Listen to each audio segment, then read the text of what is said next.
ಹೇ WhatsApp guys, ಇವಾಗ exactly time ಬಂದು 2 ಗಂಟೆ 44 ನಿಮಿಷ, ಅಂದರೆ ಮಧ್ಯರಾತ್ರಿ. ಇವಾಗ ಈ ವಿಡಿಯೋ ಮಾಡೋವಂಥ ಉದ್ದೇಶ ಏನಂತ ಹೇಳಿದ್ರೆ, ಒಂದು ಟೆಕ್ನಿಕ್ಕು ನಾನು ಪ್ರೀಮಿಯರ್ ಪ್ರೋನಲ್ಲಿ ಕಲಿತೆ ಇವಾಗ. ಸೊ ಏನಪ್ಪ ಆ ಟೆಕ್ನಿಕ್ಕು ಅಂತ ಹೇಳಿದ್ರೆ, ಇದು ನನ್ನ ಟೈಮ್ ಲೈನು.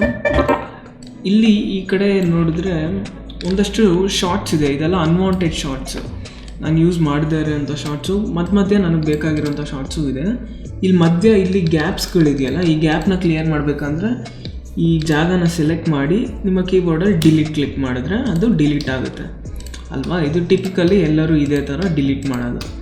ಅದೇ ರೀತಿ ಇಲ್ಲಿ ಸ್ವಲ್ಪ ಝೂಮ್ ಮಾಡ್ತೀನಿ ನೋಡಿ, ಇಲ್ಲೆಲ್ಲ ಚಿಕ್ಕ ಚಿಕ್ಕ ಗ್ಯಾಪ್ ಇದೆ, ಮತ್ತು ಒಂದೊಂದು ಫ್ರೇಮ್ ಗ್ಯಾಪ್ಸ್ ಇರುತ್ತೆ, ಅದು ಕಣ್ಣಿಗೆ ಕಾಣಲ್ಲ ಆ ಗ್ಯಾಪು. ಆ ಥರದ್ದೆಲ್ಲ ಗ್ಯಾಪ್ಸ್ ತುಂಬಾ ಇರುತ್ತೆ.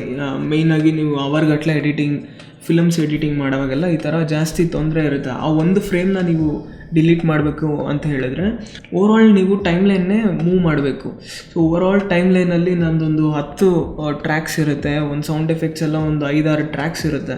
ಅಷ್ಟನ್ನು ಸೆಲೆಕ್ಟ್ ಮಾಡಿ ನಾನು ಮೂವ್ ಮಾಡಿ ಆ ಗ್ಯಾಪ್ನ ರಿಮೂವ್ ಮಾಡಬೇಕಾಗಿತ್ತು. ಈ ಥರ ಮಾಡುವಾಗ ನನಗೆ ಮೇಯ್ನಾಗಿ ಒಂದೊಂದು ಚಿಕ್ಕ ಚಿಕ್ಕ ವಿಡಿಯೋಸೇ ಎಗರೋಗೋದು, ಆ್ಯಂಡ್ ಲಿಪ್ಸಿಂಕ್ ಎಲ್ಲ ನಾನ್ ಸಿಂಕ್ ಹೊಡೆದ್ಬಿಡೋದು, ಈ ಥರ ಪ್ರಾಬ್ಲಮ್ಸ್ ಕೊಡ್ತಾಯಿತ್ತು. ಬೇಸಿಕ್ಲಿ ಈ ಥರ ಗ್ಯಾಪ್ಸ್ ಇರೋದ್ರಿಂದ ಈ ಗ್ಯಾಪ್ನ ರಿಮೂವ್ ಮಾಡಬೇಕಂದ್ರೆ ಅಲ್ಲಿಗೋಗಿ ಮೌಸ್ ಇಟ್ಟು ಡಿಲೀಟ್ ಮಾಡಬೇಕಾಗಿತ್ತು. ಎಲ್ಲರೂ ಇದೇ ಥರ ಯೂಸ್ ಮಾಡೋದು. ಆದರೆ ಈ ಟೆಕ್ನಿಕ್ ಯೂಸ್ ಮಾಡಿದ್ರೆ ಒಂದು ಕ್ಲಿಕ್ ಆಫ್ ಎ ಬಟನ್ನಲ್ಲಿ ಅಷ್ಟು ಗ್ಯಾಪನ್ನು ಡಿಲೀಟ್ ಮಾಡ್ಬೋದು. ಅದನ್ನು ಹೇಳ್ತೀನಿ ನೋಡಿ ಹೆಂಗೆ ಅಂತ. ಜಸ್ಟ್ ಇಲ್ಲಿ ನ್ಯೂ ಐಕಾನ್, ಪ್ರಾಜೆಕ್ಟ್ ಪ್ಯಾನಲ್ಗೆ ಹೋಗಿ ನ್ಯೂ ಐಟಮ್ ಐಕಾನ್ ಇದೆಯಲ್ಲ, ಇದನ್ನು ಕ್ಲಿಕ್ ಮಾಡಿ ಇಲ್ಲೊಂದು ಅಡ್ಜಸ್ಟ್ಮೆಂಟ್ ಲೇಯರ್, ಮಾಮೂಲಿ ಅಡ್ಜಸ್ಟ್ಮೆಂಟ್ ಲೇಯರ್ನ ಕ್ರಿಯೇಟ್ ಮಾಡ್ಕೊಂಡು ಓಕೆ ಕ್ಲಿಕ್ ಮಾಡಿ ಅದನ್ನು ತಗೊಂಡು ಈ ಗ್ಯಾಪ್ ಎಲ್ಲಿದೆ ವಿಡಿಯೋ ಅದ್ರ ಮೇಲೆ ಇಟ್ಟು ಜಸ್ಟ್ ಆ ಲೇಯರ್ ಫುಲ್ಲು ಡ್ರ್ಯಾಗ್ ಮಾಡಿಬಿಡಿ. ನೀವು ನೋಡ್ಬೋದು ಫುಲ್ಲು ಅಡ್ಜಸ್ಟ್ಮೆಂಟ್ ಲೇಯರ್ ಇದೆ ಇವಾಗ.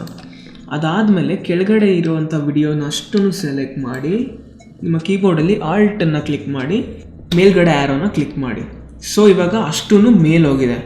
ಅದಾಗಿದ್ದ ತಕ್ಷಣ ಆಲ್ಟ್ನ ಕ್ಲಿಕ್ ಮಾಡಿ ಡೌನ್ ಆ್ಯರೋನ ಕ್ಲಿಕ್ ಮಾಡಿ ನೀವು ನೋಡ್ಬೋದು ಇವಾಗ ಅಡ್ಜಸ್ಟ್ಮೆಂಟ್ ಲೇಯರ್ ಅಷ್ಟೂ ಪೀಸ್ ಆಗಿದೆ. ಸೊ ಇವಾಗ ನಾವು ಹೇಳಿದ್ದೀವಿ ಪ್ರೀಮಿಯರ್ ಪ್ರೋಗೆ ಈ ಜಾಗ ನಮಗೆ ಬೇಡ ಅಂತ. ಅದಾದಮೇಲೆ ಅಡ್ಜಸ್ಟ್ಮೆಂಟ್ ಲೇಯರ್ನ ಸೆಲೆಕ್ಟ್ ಮಾಡಿ ಕೀಬೋರ್ಡಲ್ಲಿ ರೈಟ್ ಕ್ಲಿಕ್ ಮಾಡಿ ಇಲ್ಲಿ ರಿಪ್ಪಲ್ ಡಿಲೀಟ್ ಅಂತ ಇದೆಯಲ್ಲ ಇದನ್ನು ಕ್ಲಿಕ್ ಮಾಡಿ. ಎಸ್, ನೀವು ನೋಡ್ಬೋದು ಒಂದೇ ಒಂದು ಕ್ಲಿಕ್ಕಲ್ಲಿ ನಮಗೆ ಗ್ಯಾಪ್ಸೇ ಇಲ್ಲ, ಯಾವುದೇ ರೀತಿಯಾದ ಗ್ಯಾಪ್ಸ್ ಇಲ್ಲ, ಅಷ್ಟು ಗ್ಯಾಪ್ಸ್ನು ರಿಮೂವ್ ಮಾಡಿಬಿಟ್ಟಿದೆ ಪ್ರೀಮಿಯರ್ ಪ್ರೋ. ಈ ಥರ ಚಿಕ್ಕ ಚಿಕ್ಕ ಟೆಕ್ನಿಕ್ಸ್ ಇರುತ್ತೆ. ಈ ಟೆಕ್ನಿಕ್ಸ್ಗಳನ್ನ ನಾವು ಕಲ್ತು ಎಷ್ಟು ಫಾಸ್ಟಾಗಿ ಎಂಡ್ ಪ್ರಾಡಕ್ಟ್ನ ಡೆಲಿವರ್ ಮಾಡ್ತೀವಿ ಅನ್ನೋದು ಮ್ಯಾಟ್ರ್ ಆಗೇ ಆಗುತ್ತೆ. ಆ್ಯಸ್ ಎ ಎಡಿಟರ್ ಇದೆಲ್ಲನೂ ಮ್ಯಾಟ್ರ್ ಆಗೇ ಆಗುತ್ತೆ ಅನಿಸುತ್ತೆ. ಸೊ ಗೈಸ್, ಈ ವಿಡಿಯೋ ನಿಮ್ಗೆ ಇಷ್ಟ ಆಗಿದ್ದರೆ ಲೈಕ್ ಮಾಡಿ, ಶೇರ್ ಮಾಡಿ, ಸಬ್ಸ್ಕ್ರೈಬ್ ಮಾಡಿ. ಇನ್ ಕೇಸ್ ನಿಮಗೆ ಡೌಟ್ಸ್ ಇದ್ದರೆ ಆ್ಯಸ್ ಆಲ್ವೇಸ್ ಕಮೆಂಟ್ ಮಾಡಿ. ಆದಷ್ಟು ಎಲ್ಲ ಕಮೆಂಟ್ಸ್ಗೂ ರಿಪ್ಲೈ ಮಾಡೋಕ್ಕೆ ಟ್ರೈ ಮಾಡ್ತೀನಿ. ಆ್ಯಂಡ್ ಆಲ್ಸೋ ನನ್ನ ಇನ್ಸ್ಟಾಗ್ರಾಮಲ್ಲಿ ಫಾಲೋ ಮಾಡಿ. ಪೀಸ್.